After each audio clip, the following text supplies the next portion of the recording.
ازيكم يا بنات؟ يا رب تكونوا بخير واطفالنا الحلوين كمان بخير. انا معايا النهارده الكيوي اللذيذه الجميله دي، شيقه جدا وجذابه، باللون البني بتاعها الجميل الخارجي والاخضر من جوه بالبذور السودا دي.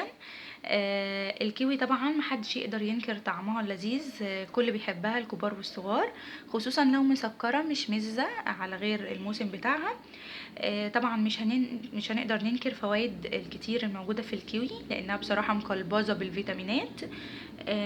لو هتكلم تحديدا عن الاطفال، لان هي بتساعد الاطفال جامد جدا في انها بتزود المناعة ليهم من كتر الفيتامين سي تحديدا اللي موجود فيها، وخصوصا بقى بتعالج الرشح والانفلونزا ونزلات البرد والسعال وسيلان الانف والربو ودي التنفس.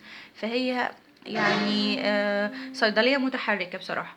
طيب انا اقدر اقدمها للطفل من امتى؟ اقدر اقدمها للطفل من عمر 8 شهور، ما نقلقش خالص من البذور اللي موجوده جواها، لانها سهله الهضم على معده الطفل. بصوا بقى يا بنات، الكيوي في التقديم فن كبير. ممكن ان انا اقدمها زي ما انا كنت في الصوره اللي قبل دي، انها كانت شرايح او مكعبات، اقدمها للطفل زي ما هي يعضعض فيها يحبها قوي. ممكن اهرسها في الخلاط على شكل بيوريه واقدمها للطفل برضو في بدايه الاكل خالص.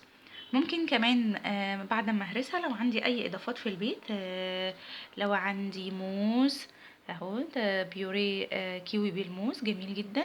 لو عندي زبادي، بيوري زبادي بيوري كيوي بالزبادي جميله جدا. لو عندي فراوله وعارفه ان طفلي ما عندوش حساسيه من الفراوله، اي حاجه عندي ممكن اضيفها له مع الكيوي، هتبقى برضو جميله جدا.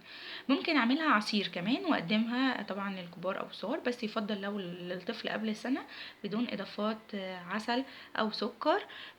ويا سلام برضو لو حطيت بقى عليها كانتالوب، هتبقى جميلة جدا. انصحكم تدوا ولادكم كيوي حلوة قوي، وبالهنا والشفا. ولو عجبكم الفيديو دوسي سبسكرايب او اشتراك في القناة عشان يوصلك الفيديو الجاي. باي باي.